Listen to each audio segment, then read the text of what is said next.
Eto, Weng, puntahan muna natin. Nasa linya natin si Commodore Roy Trinidad, ang spokesperson po ng Philippine Navy sa West Philippine Sea Yan. issue. Commodore Roy, magandang umaga. Si Joel si Weng. Live po Magandang Super Radio umaga po. DZBB. Hi, sir. Yes, good morning Joel and Weng. Magandang umaga sa inyo at sa mga taga-subaybay ninyo. Magandang umaga sa ating lahat. Yun. Binabanggit po si Ray Powell na may mga karagdagang mga Chinese militia vessel. 30 daw. 30, no? Umaali-aligid po doon. Nagkakaroon po tayo ng radio challenge pero mukhang hindi tayo inimik. Oo. Ano bang pinakahuling development dyan, Commodore? Alam mo, una sa lahat, Joel and Weng, we do not react to social media posts. Opo. Oo. Ganun pa man, sa ating mga monitoring, paiba-iba ang mga numbers ng mga maritime militia o ng Coast Guard o paminsan-minsan ng PLA Navy. This is within the West Philippine Sea ng 9 features natin. At sinasama natin ngayon yung Sabina, Shoal at yung Julian Felipe. Okay. Oo. Pero sir, sa monitoring, Overall posture naman natin dyan, ano man ang gagawin nila, in the first place, they should not even be there. Dapat wala dyan yung mga, ang tawag ko dyan, mga agents of aggression ng China. Sila ay pumapasok sa ating exclusive economic zone. Yun dapat ang puntirehin natin. okay, sir, Bakit sila ang nanghihimasok sa atin? sir, hindi po kayo nagre-react sa social media post, pero hindi po ba ito worth checking kung may katotohanan po na meron ng 30 militia vessels? Rosul Yan yung Reef to. Iroquois Reef, hindi po ba? Or ito yung Yes, subject na ng inyong monitor verification, sir? Yes. Actually, when we monitor that, kasi ang ating monitor naman is every week, na binibigay namin every Tuesday sa press conference ng Armed Forces. Okay, so confirm kung po ba? nagbago man sila ng if you look at the trend for the past how many months, every now and then, nag-shift sila ng mga maritime militia, Opo. depende sa activities nila. So, hindi na po tayo nagugulat yan, hindi naman bago sa atin yan. Ang sinasabi ko dyan parati, it is within the force posture that they could have. Kasi sa South Sea Fleet nila, marami silang kasamang PLA Navy, Coast Guard, at ng maritime militia. So, Okay. ito ay mga detalye. So, we look at the bigger picture that China should not be within our exclusive economic zone. Okay, doon sa mga balitang lumalabas sa social media, allegedly, tayo po ay nag-radio challenge dito pero hindi tayo inimik. Pero usually, ano ba protocol? Pagka nagre-radio challenge kayo sa isang lupon ng mga barko na nasa loob ng ating exclusive economic zone at hindi ho sila sumagot do sa ating radio challenge, what do we do? Ano ginagawa ba ng Philippine Navy? Sila ba'y tinataboy? Sila ba'y minamatyagan lang? Sila ba'y binabantayan lang? Paano ginagawa natin dyan?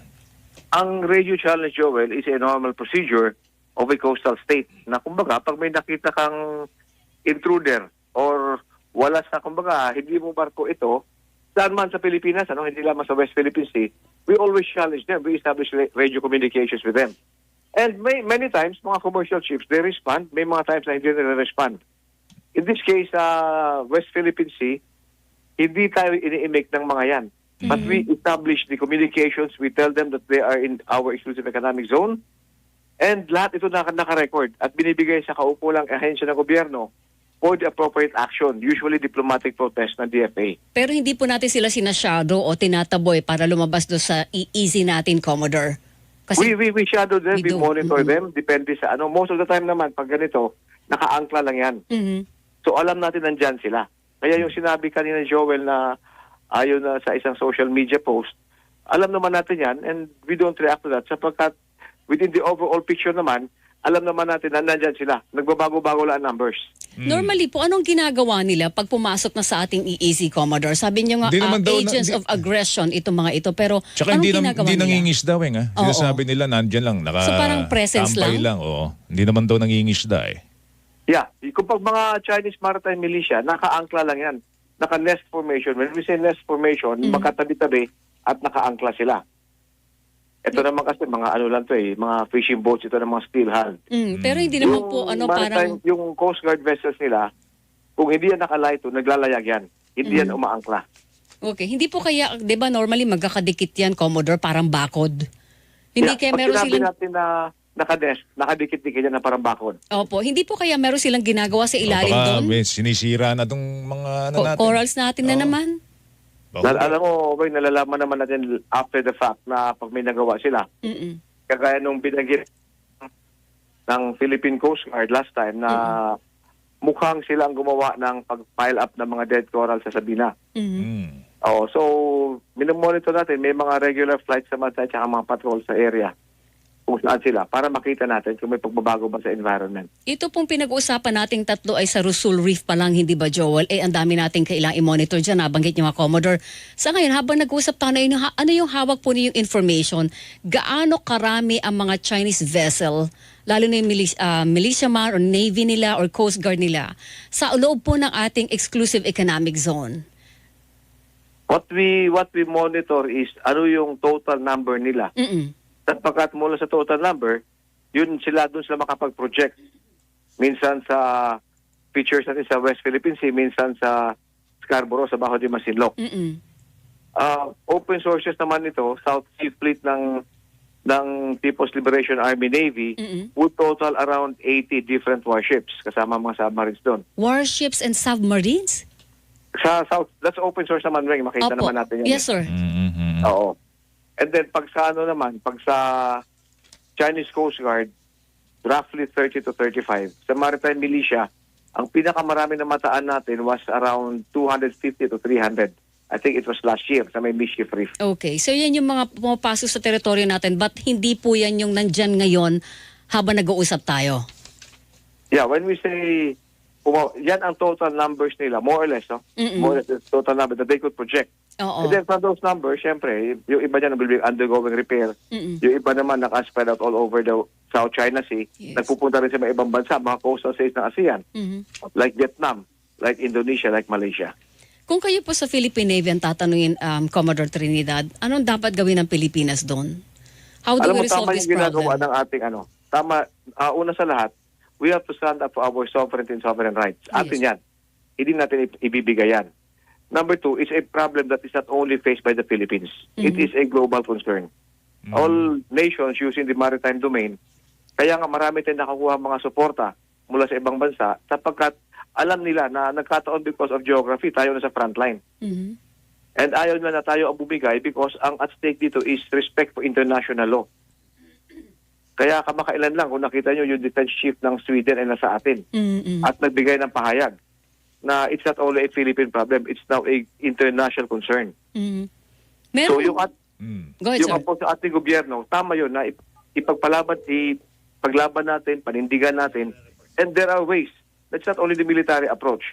They're using the different instrument of national power.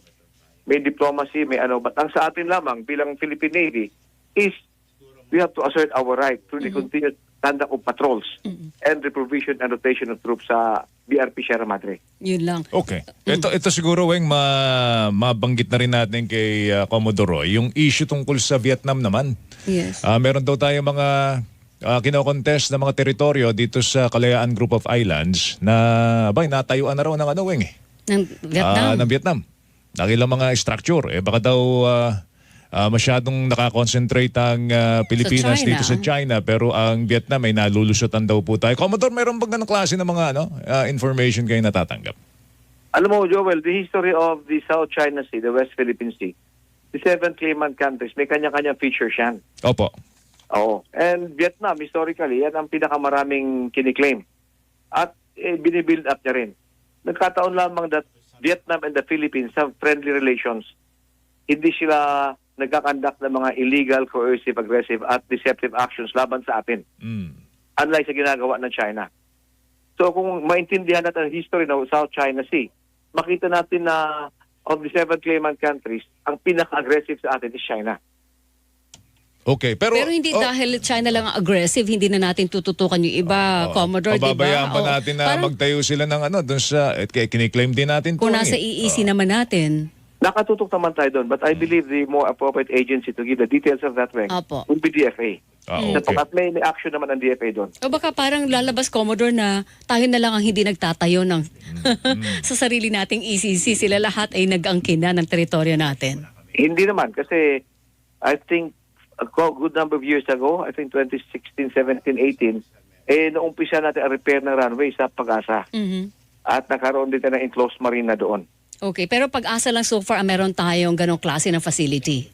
Yung ganung kalaking facility, Opo. yes, Weng. Yun lamang. But the other features, tuloy-tuloy ang ating maintenance, lalo sa mga 8 features dito na except for Ayungin, patag, parola, all those other features.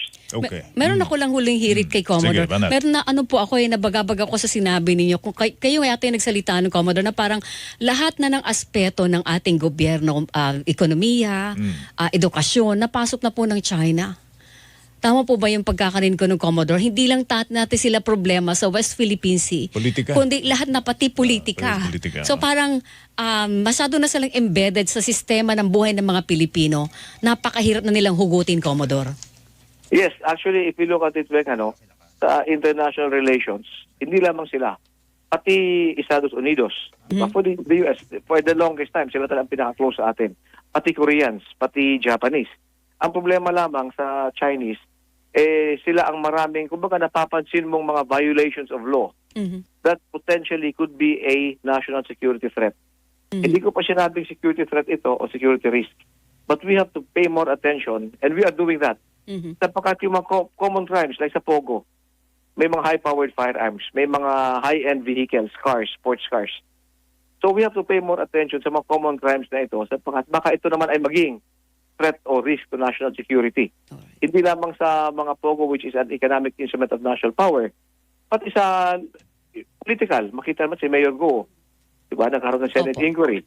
If we look at yung mga nahuhuli naman na sa Catanduanes, all over the country, marami ng mga presence, ika nga, na nagkataon naman na may mga common crimes.